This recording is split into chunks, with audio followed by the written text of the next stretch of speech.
Imagine walking into a beautiful siyum. A friend of yours has spent months and months working through a Masechta, finishing the Masechta, and at the end makes a lavish Suda, inviting his friends and his family, and his wife's there shepping nachas, his parents are there, his children are there, and everybody's enjoying this beautiful siyum with meat and wine, enjoying Shmiras, talking about the greatness of how many months he spent finishing this Masechta. And in walks another friend of yours and goes over to the Messiah, the one who has spent months finishing this Masechta, and says, I don't understand the cause for the party. You made this beautiful, lavish Suda, inviting everybody, spending thousands of dollars on this siyum.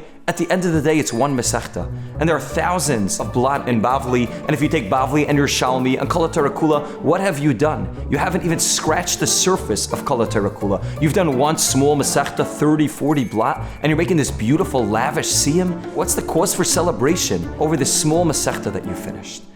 Now, we all understand that that friend is ultimately Yetzer Hara. And what that friend is trying to do is to push down that sense of accomplishment that this Messiah feels over the months of work that he put into finishing this Masechta. But we all know that that Yetzer Hara is not only when it comes to a siyum, but that Yetzer Hara attacks us time and time again when it comes to the world of Kedusha. We tend to look at the world of Kedusha in black and white terms. The Yetzer Hara tries to convince us that we're either a Shmiras Einayim or we're not a Shmiras Einayim. That we're either successful or we're a failure. But the truth is that we can be a success today, and right now we can be a success, even if we haven't always been a success, and even if we won't always be successful in the area of Shmiras Einayim. And when we learn to celebrate the small accomplishments that we have in the world of Shmiras Einayim, when we learn that if we're able to walk through the streets for one time, we're able to go on a bus, we're able to take a trip somewhere, we're able to go into the airport, and we're able to watch and guard our eyes for this one trip, then that itself is a cause for celebration. That itself is a reason to make a beautiful, lavish siyum.